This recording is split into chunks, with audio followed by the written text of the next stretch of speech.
Bienvenue dans le vestiaire avec Nicolas Saint-Pierre. On parle de la charge d'Ottawa qui se prépare à un petit voyage, un long voyage d'ailleurs, sur la côte ouest dès la semaine prochaine avec Pierre Groulx. Pierre, tout d'abord, si on parlait du bel hommage que vous avez reçu, entre autres, Carla McLeod, lors du match à Saint-Louis, entre les Sénateurs et Saint-Louis, évidemment. On a eu la chance de serrer la pince d'ailleurs. C'est le fun de voir qu'il y a une belle collaboration qui semble se développer entre le club des Sénateurs et votre club à vous, là. Moi, je pense que c'est quelque chose que, évidemment, étant en nouvelle équipe 2 ans passés, ça a été plus difficile. Mais je pense que cette année, évidemment, Sylvain Saint-Laurent, qui est maintenant avec les Sénateurs, qui était avec nous au début, c'est une connexion qu'on a. Puis je pense qu'avec le nouveau propriétaire, Mike Andlauer, ils veulent faire une force pour vraiment assembler les 2 équipes professionnelles de la ville d'Ottawa. Alors, je pense qu'il y a beaucoup d'implications. Même deux de nos joueurs sont là ce soir pour le Téléthon. Alors, c'est vraiment important pour nous autres et pour les sénateurs d'avoir une bonne relation, puis montrer que les 2 équipes professionnelles sont en accord dans la ville. Puis ça, c'est une bonne affaire d'avoir tout le monde au même diapason. Êtes-vous encore en mode essai au niveau des jumelages, des trios, au niveau de la synergie que vous voulez développer finalement, là? Non, je pense qu'on... Écoute, début de saison pour tout le monde, c'est tout le temps Ton difficile soupir de en dit voir. non, Pierre. Oh non, c'est ça. Mais, écoute, je pense qu'on le sait. Tu pars de l'arrière. Gwyneth Phillips, c'est notre gardien numéro 1. On le sait ça. Mais avec les défenseuses puis les avants, euh, on essaie de trouver encore des trios et des jumelages qui fonctionnent ensemble. Puis je pense pour la majorité, on a trouvé ça. Mais écoute, c'est une couple de détails qui nous manquent dans nos parties. Je pense qu'on a une bonne semaine de travail cette semaine pour se préparer pour notre voyage. Alors, je pense que c'est une semaine importante pour travailler sur les détails et être prêt pour les 4 prochains matchs avant Noël. Si on parlait justement du rendement des troupières ottaviennes contre Toronto, votre dernier match s'est terminé avec une défaite de 3-1. Quels ont été les points quand même qu'on a retenus d'une performance ottavienne? Je pense qu'on connaît que 6 pénalités d'un match, c'est beaucoup trop. Ouais. Dont Écoute, 3, Justine Larocque, en passage. C'était dans mes exactement. notes. Exactement. Je pense qu'on sait vite fait que c'est 6 punitions contre une équipe. Écoute, quand Watts sur l'autre côté qui peuvent lancer, puis Spooner qui est en avant du filet, puis qui bloque la vue de Gwyneth Phillips, Renata Fast en arrière. 6 punitions, c'est beaucoup trop. Mais qu'est-ce qu'on a vu? C'est l'ensemble de jeux 5 contre 5 était là. On était là contre Toronto. Alors, je pense que faut apprendre de ce match-là. Il faut apprendre des 4 premiers matchs. Oui, on est 1 victoire, 3 défaites, mais on continue à apprendre. Puis écoute, on est 3 points en arrière de la deuxième place. Et dans notre ligue, 3 points, c'est une victoire. Alors, je pense qu'il faut apprendre pour des 4 premiers matchs pour se préparer pour les 4 prochains matchs qui s'en viennent avant Noël. L'unique marqueuse de cette rencontre pour la charge, Fanouza Kadirova, premier but en LPHF, mais également un premier but pour une joueuse russe en LPHF. Parle-nous du potentiel, parce que si je regarde justement son rendement dans la Ligue russe, m'a dire, elle a un accent offensif, cette dame-là, là. Absolument. Puis même si tu regardes le but, tu sais, elle coupe au centre, puis c'est un lancer vite fait qui pogne Chuli par surprise. Alors, je pense que c'est un lancer qui démontre son talent offensif. Alors, je pense que qu'est-ce qu'on voit pour Fanuza Kadyrova, c'est qu'elle a une extrême.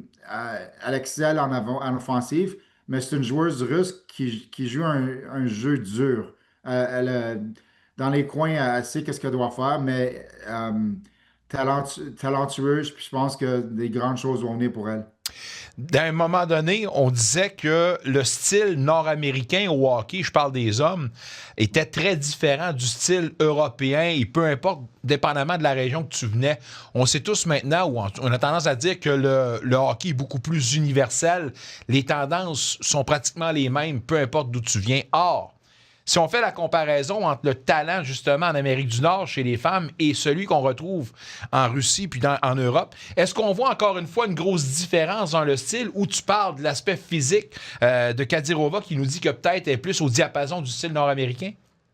Je pense que ce qu'on s'aperçoit en ce moment, c'est que oui, il y a des joueuses européennes qui viennent, que ça ne fonctionne pas. Tu sais, la plus grande glace en Europe, ça leur aide.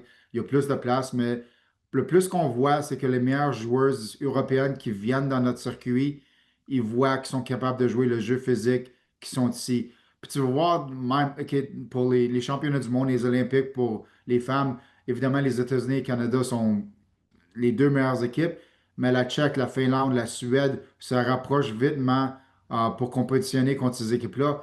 Alors, ils voient que le jeu physique, la plupart des joueuses, les meilleures joueuses européennes, sont capables de jouer le style nord-américain avec la plus petite glace. Alors, je pense qu'on voit que Kadyrova, c'est un excellent exemple, qui sont capables de jouer le jeu nord-américain, qu'on peut dire.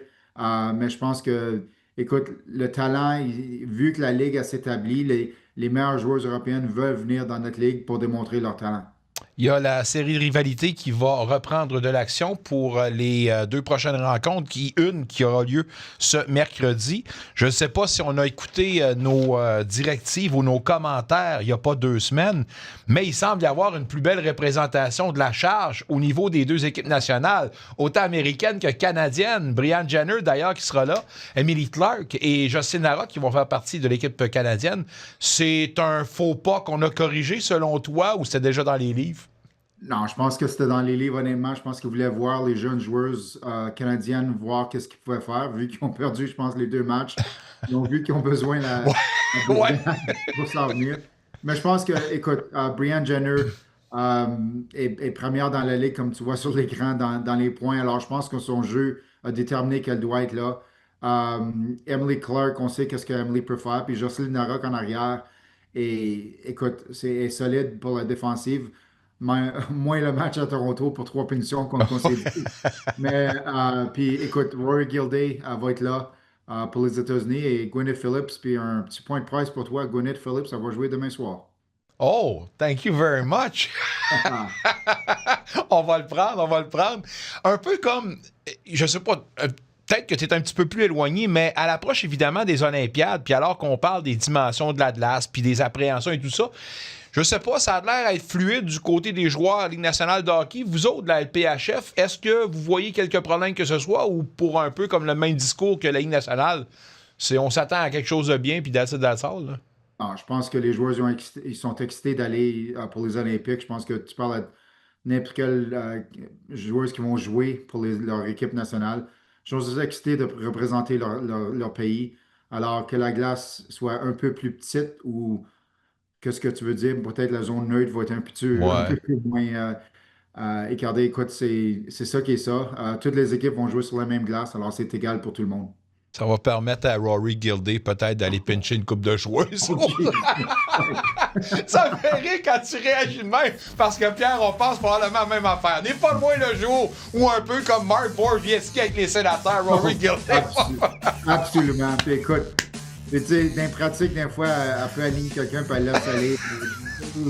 Des fois, écoute, comme on se dit, Rory Gilday est phénoménal comme personne, mais quand tu embarques sur la glace contre elle, tu sais qu'elle est présente sur la glace. Puis je pense que, écoute, si personne ne veut jouer en personne, venez la voir le 27 décembre, notre prochain match à Ottawa, parce que c'est le fun à voir.